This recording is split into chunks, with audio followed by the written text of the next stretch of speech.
तो आइए दोस्तों शुरू करते हैं।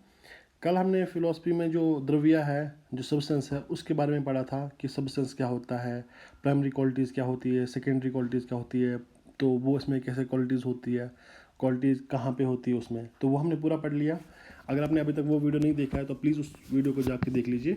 और अगर आप अभी तक आपने चैनल सब्सक्राइब नहीं किया है तो प्लीज़ चैनल को सब्सक्राइब कीजिए, लाइक कीजिए और इस वीडियो को शेयर कीजिए, ताकि जो आप को इतना ही काम करना है, अपनी लाइक और शेयर करना है, फिर हमारा थोड़ा मोटिवेशन बना रहेगा, तो हम आपके लिए ऐसे वीडियो कंटेंट पूरे तरीके से अच्छे से ला सकें फ्यूचर में भी। तो अब हम क्लासिफिकेशन ऑफ द्रव्य पढ़ेंगे। द्रव्य हमने कल पढ़ा था, उसका कंटिन्यूशन में हम करेंगे। क्लासिफिकेशन ऑफ द्रव्य में क्या पढ़ना है हमने कि द्रव्य को हमने कैसे क्लासीफाई किया है। एक है, उसको बोलते हैं एक्सटेंशन। एक सेकेंड, इसको मैं थोड़ा सा रब करता हूँ। ओके, थोड़ा सा रब कर लेते हैं इसको, ठीक है। ये द्रव्य मेरे पास है, इसको हमने क्लासिफाई किया है दो तरीकों में कि द्रव्य दो तरीकों से हो सकता है। या तो ये एक्सटेंडेड होगा। एक्सटेंडेड मतलब क्या होता है? एक्सटेंडेड मतलब होता है कि जैसे मेरे पास एक मैं इंसान हूँ, for example I am a man, ठीक है, या आई एम ए बॉय, या आई एम ए गर्ल, मैं जो भी हूँ, ठीक है। मेरा एक्सटेंशन है, जब मैं कहीं पे बैठ जाता हूँ तो मैं कोई स्पेस ऑक्यूपाई करता हूँ। मैं एक टाइम पे सिर्फ एक जगह पे हो सकता हूँ, तो मेरी कुछ डायमेंशंस है, ठीक है। तो ये मेरा एक्सटेंशन है। अगर मैं ये चीज़ें करता हूँ तो मतलब मैं मैटर हूँ। अगर मैं स्पेस ऑक्यूपाई करता हूँ तो मतलब मैं मैटर हूँ। तो इस तरीके से अगर जीवा मेरे पास है, अगर इसका एक्सटेंशन है, तो दो जीवा दो तरीक़ों से हो सकता है। जो द्रव्य है, सॉरी, द्रव्य जो है ये दो तरीक़ों से हो सकता है।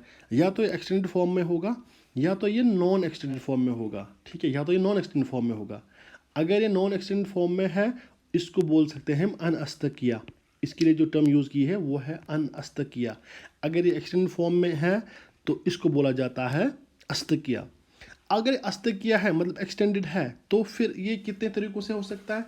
इसके कितने टाइप हो सकते हैं? इसके फर्दर दो टाइप हो सकते हैं। या तो ये लाइव है, सेल्फ है, या जीवा है, जबकि ये लिविंग है, ठीक है। अगर ये लिविंग है तो इसको बोलेंगे हम सेल्फ और जीवा। जीवा हमने पहले भी पढ़ा है क्योंकि वो लिविंग है, कॉन्शियस है, तो इसको हम ये यहाँ पे भी यूज़ कर सकते हैं।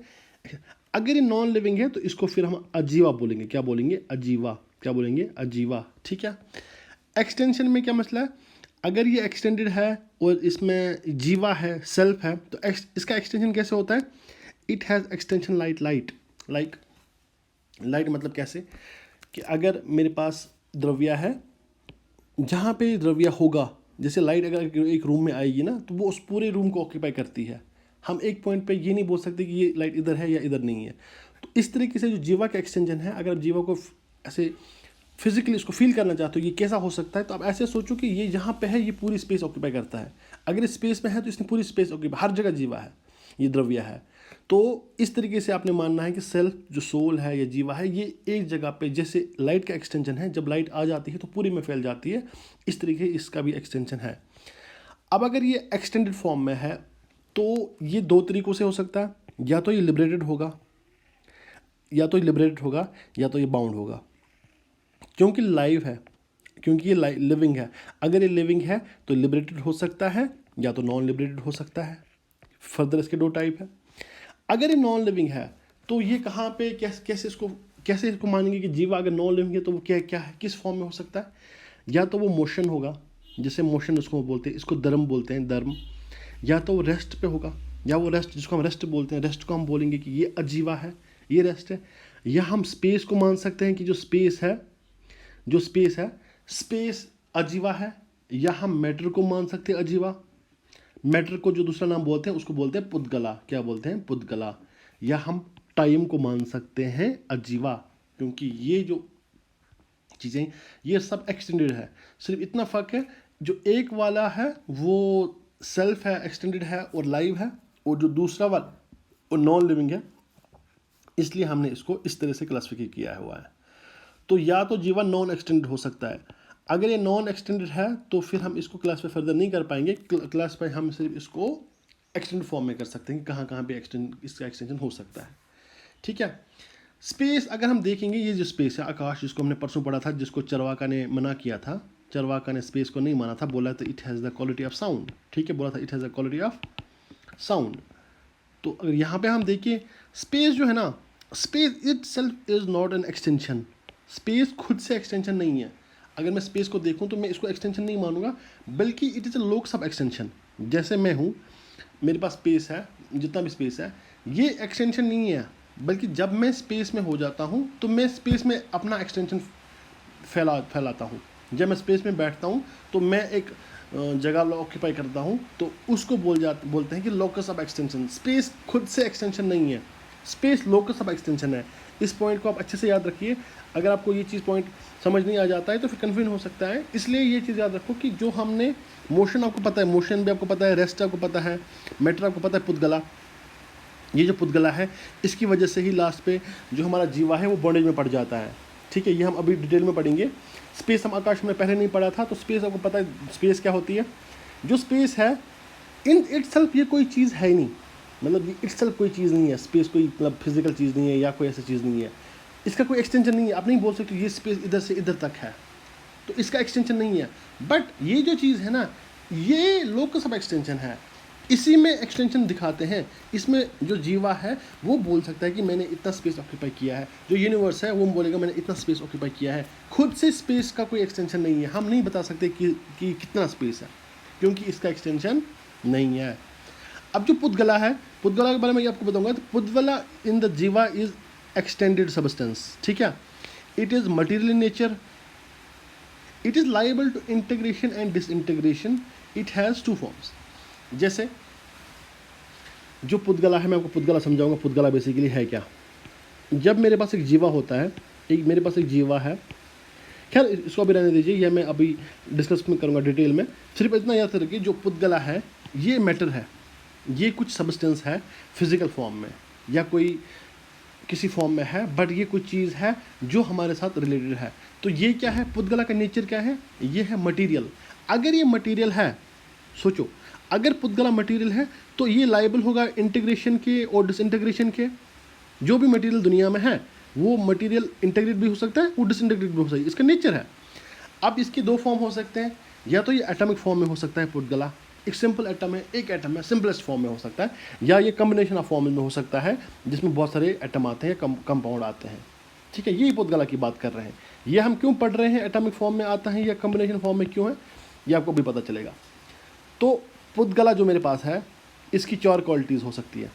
ये जो पुद्गला है इसकी 4 क्वालिटीज़ है, ठीक है। 4 क्वालिटीज़ कैसे है, क्योंकि आपने इसको फिजिकली फील करना है कि पुद्गला है क्या, आपको ये समझ आ जाना चाहिए पुद्गला क्या है। तो आप इसकी क्वालिटीज़ को जब देखोगे आपको समझ आ जाएगा क्या है। पहली बात ये, आप एटॉमिक फॉर्म में जब आपने पढ़ा कि एक एटम हो सकता है या ये group of atom, combination atom हो सकता है कि बहुत सारे एटम का पुद्गला बन सकता है। अब जो पुद्गला है इसकी क्वालिटीज़ हम पढ़ेंगे ना, ये कैसे होता है। पुद्गला हैज़ 4 क्वालिटीज़। एक इसका रूप होता है, मतलब फॉर्म होता है। अगर मेरे पास ये एटम है, इसका एक शेप है, इसका एक पर्टिकुलर फॉर्म है, ठीक है, उसको रूप बोलते हैं। पुद्गला का रूप हो सकता है। पुद्गला का रस हो सकता है, रस मतलब टेस्ट, रस मतलब टेस्ट, इसका पर्टिकुलर टेस्ट हो सकता है पुद्गला का। ये फिजिकल वाला टेस्ट आपको नहीं समझना है, आपको ये देखना है कि ये मतलब अगर मैं मिट्टी खाता हूँ तो मैं वो उसको टेस्ट फील कर सकता हूँ। अगर मैं कोई चीज़, मतलब कोई भी चीज़ दुनिया में है, अगर उसमें टच करूँगा तो मेरे को एक टेस्ट फील हो जाएगा। तो पुद्गला क्योंकि मैटर है तो इसका एक टेस्ट हो सकता है। गांधा मतलब इसकी एक स्मेल है। स्मेल हर किसी चीज़ की होती है, चाहे आप उसको फील करो या ना फील करो, वो डिपेंड करता है मेरी जो अल्फैक्टरी ग्लैंड जो मेरे हैं वो कैसे काम करते हैं। हर किसी चीज़ का स्मेल होता है। तो पुद्गला का भी अपना एक स्मेल है। और स्पार्स, पुद्गला का एक टच है। टच मतलब क्या है कि जब भी कोई चीज़ दुनिया में मटेरियल चीज़ होती है उसका एक टच होता है। जब आप किसी को चीज़ को टच करते हो आपको पता चलता है सॉफ्ट है, हार्ड है, रफ है, स्मूथ है, कैसा है, स्टिकी है, कैसा है। तो ये 4 क्वालिटीज़ है ना, ये पुद्गला को डिफाइन करते हैं कि पुद्गला कोई चीज़ है, ठीक है। ये 4 क्वालिटीज़ आपको याद रखनी है, इसी फॉर्म में याद रखनी है। ये पुद्गला की 4 क्वालिटीज़ है। तो अब इसमें हमने यहाँ पे पढ़ा कि एक्सटेंडेड फॉर्म में हमने जब आए थे तो यहाँ पे हमने पढ़ा था एक जीवा है, सेल्फ है ना। तो अब हम इस जीवा के बारे में फर्दर पढ़ेंगे। ये जीवा है क्योंकि इंपॉर्टेंट चीज़ सिर्फ हमारे पास जीवा है। जीवा है या इसको हम सोल भी बोल सकते हैं। आदु ने इसको सोल बोला है, तो जैनिज्म में इसको जीवा बोला जाता है। ये से रखना याद, जैना और जीवा। जैना ने सोल को जीवा बोला है। और इसी को द्रव्य भी बोला जाता है, इसी को सब्सटेंस भी बोला जाता है। ये इसी की क्वालिटीज़ है सब। अब ये सेल्फ जो है ये दो तरीक़ों से हो सकता है, या तो ये लिबरेटेड होगा, इसने लिबरेशन ली होगी, या तो ये बाउंड होगा अभी भी।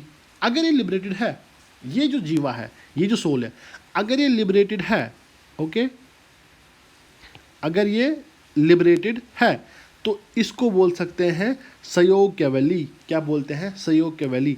एक जीवा जब लिबरेशन पाएगा उसको बोलते हैं संयोग केवली, और उसको बोलते हैं अयोग केवली। अब ये संयोग केवली और अयोग केवली है क्या? जब एक जीवा लिबरेशन पाता है विद बॉडी के साथ आप लिबरेट हो जाते हो, उसको बोलते हैं सदेह मुक्ति। सदेह मुक्ति, आपकी बॉडी आपके सोल के साथ लिबरेट हो जाती है, उसको बोलते हैं सदेह मुक्ति। ये किस में आता है? संयोग केवली। ठीक है, संयोग केवली समझते हो क्या होता है? केवली मीन्स होता है, केवली मीन्स क्या होती है, यहाँ पे मैं लिख लेता हूँ। केवली क्या होती है? केवली का मतलब होता है omniscient. Omniscient and liberated person. ठीक है, या हो सकता है संयोग केवली। संयोग केवली मतलब विद बॉडी लिबरेशन, जिसको हम सदेह मुक्ति बोलते हैं। विद बॉडी लिबरेशन को सदेह मुक्ति बोल सकते हैं। या बोलेंगे अयोग केवली। अयोग केवली होता है विदाउट बॉडी लिबरेशन। मतलब क्या है इस चीज़ का? जब एक जीवा होता है, अगर वो एक बॉडी में है, अगर वो इंसान में है, इंसान में सोल है, अगर उसको लिबरेशन मिल जाता है और उसकी बॉडी को भी साथ में लिबरेशन मिल जाता है, दोनों को लिबरेशन मिल जाती है, तो उसको बोलते हैं हम संयोग केवली और सदेह मुक्ति। अगर सिर्फ जीवा को लिबरेशन मिलती है, जीवा लिबरेट हो जाता है विदाउट बॉडी, उसकी बॉडी लिबरेट नहीं होती जिसमें वो है, तो उसको बोल सकते हैं हम विदेह मुक्ति और विदाउट बॉडी लिबरेशन। ठीक है, ये इसकी क्लासिफिकेशन है। इसको आपको जैसे याद रखना है वैसे आप याद रख सकते हो, बट जब एग्जाम में ये आ जाएगा तो आपको ऐसे इसको लिखना है। अगर अब जीवा मेरे पास है, पहले ये लिबरेटेड था, अब अगर ये बाउंड है, ठीक है, अगर ये बाउंड है किसी, मतलब ये लिबरेटेड नहीं है, तो ये क्या हो सकता है? ये मूविंग हो सकता है कि ये मूव कर रहा है, या ये नॉन मूविंग हो सकता है कि ये नॉन मूव नहीं करता है। अब नॉन मूविंग जीवा आप सोच सकते हो क्या हो सकता है? नॉन मूविंग चीज़ें दुनिया में कौन कौन सी है? प्लांट्स है। प्लांट्स हमारे पास चीज़ें हैं, क्योंकि नेचुरल चीज़ें होती है ना, हम इसमें बिल्डिंग नहीं बोल सकते, क्योंकि वो नेचुरल चीज़ें, ये आर्टिफिशियल चीज़ें हैं। प्लांट्स हमारे पास नॉन मूविंग चीज़ें हैं, तो ये आती है नॉन मूविंग में। अब अगर मूविंग में है, ठीक है, मूविंग मतलब मोबाइल है, तो इसमें क्या हो सकता है? ये 5 तरीक़ों से मूविंग बॉडी में हो सकता है। ठीक है, 5 तरीक़ों से ये मूविंग बॉडी में हो सकता है। एक होता है कि जिन एनिमल्स में, जिनमें 5 सेंस ऑर्गन हो सकते हैं, ये 4 तरीक़ों से हो सकता है। और 5 जिन भी ऑर्गेनिज्म में 5 सेंस ऑर्गन है, ठीक है, जिनमें 5 सेंस ऑर्गन है, उनमें ये मूविंग फॉर्म में है। जिसमें मेन आता है, हमारे पास 5 सेंस ऑर्गन है। आपको सेंस ऑर्गन हमारे पता ही है कौन कौन सा है। नोज़, या जो नोज़ है, टंग है, ऐसे टच वाला सिस्टम जो है, ऑल्फैक्टरी ग्लैंड है। तो ये 5 सेंस ऑर्गन वाला जो मेन है, इसमें हो सकता है। या ये 4 जिनके पास 4 सेंस ऑर्गन होते हैं, उनमें होता है, जिसमें बी आती है हमारी, बी। या ये 3 सेंस ऑर्गन वाली इंसेक्ट्स में हो सकता है, जिसमें एंट आती है। या ये 2 सेंस ऑर्गन वाली वर्म में हो सकता है, जिसमें वर्म आती है। तो आपने क्या याद रखा? फिर से बोल रहा हूँ एक बार, ये बाउंड फॉर्म में अगर होगा तो या तो मूविंग फॉर्म में होगा, या तो ये नॉन मूविंग फॉर्म में होगा। अगर ये नॉन मूविंग फॉर्म में है तो फिर ये प्लांट्स के अंदर होगा। अगर ये मूविंग फॉर्म में है तो ये मूविंग फॉर्म में कितने तरीक़ों से हो सकता है? सबसे पहले हम आते हैं जिसमें हमारे पास 5 सेंस ऑर्गन है, तो हम में हो सकता है ये 5 सेंस ऑर्गन, क्योंकि हमारे पास 5 सेंस ऑर्गन है। जो 4 सेंस ऑर्गन वाले इंसेक्ट्स होते हैं, बीज होते हैं, उनमें 4 सेंस ऑर्गन उनमें हो सकता है। 3 वाले में हो सकता है, इसमें एंट आती है, और 2 वाले जिसमें वर्म्स आती हैं। ये इसकी क्लासिफिकेशन हमने पढ़ी है। ठीक है, इतना ही है इसमें। अब जेना की फ़िलॉसफी है, जेना की फ़िलॉसफी जो भी है, अब हम वो पढ़ते हैं।